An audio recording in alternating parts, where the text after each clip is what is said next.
செய்தியை பார்க்கிறோம். மாநிலம் முழுவதும் திருநாய்களின் தொல்லை அதிகரித்து வரக்கூடிய நிலையில் முதலமைச்சர் தலைமையில் அது தொடர்பான ஆலோசனை என்பது இன்று நடைபெறுகிறது. இதுகுறித்த கூடுதல் விவரங்களோடு சிறப்பு செய்தியாளர் அபினேஷ் இணைகிறார். அவரோடு பேசலாம். அபினேஷ், இப்போ இந்த தெருநாய்களை கட்டுப்படுத்துவது தொடர்பான ஆலோசனை நடைபெற இருக்கிறது. என்னென்ன விஷயங்கள் எல்லாம் இதில் எடுக்கப்படலாம் என்று எதிர்பார்க்கப்படும்?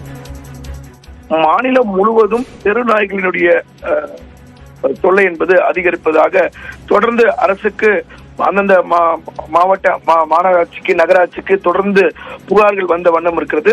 இது தொடர்பாக இன்றைக்கு முதலமைச்சர் மு.க.ஸ்டாலின் தலைமையில இந்த நாய்கள் தொல்லை தொடர்பாக ஒரு மிக முக்கியமான ஒரு ஆலோசனை கூட்டம் என்பது நடைபெற இருக்கிறது.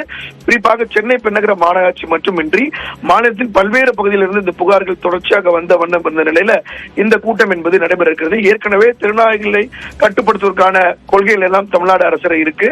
அதை எவ்வாறு கட்டுப்படுத்துவது என்பது குறித்து மிக விரிவாக இன்றைக்கு ஆலோசனை மேற்கொள்ள இருக்கிறாங்க. இந்த கூட்டத்தில் நகராட்சி நிர்வாகத்துறை அமைச்சர் கே நேரு, அதே போல மருத்துவ மற்றும் மக்கள் நல்வாழ்வுத்துறை அமைச்சர் மா சுப்பிரமணியன், அதே போல பல்வேறு மாநகராட்சிகளுடைய அதிகாரிகள், அதே போல அரசினுடைய மிக முக்கியமான அதிகாரிகள் இந்த கூட்டத்தில் பங்கேற்க இருக்கிறாங்க.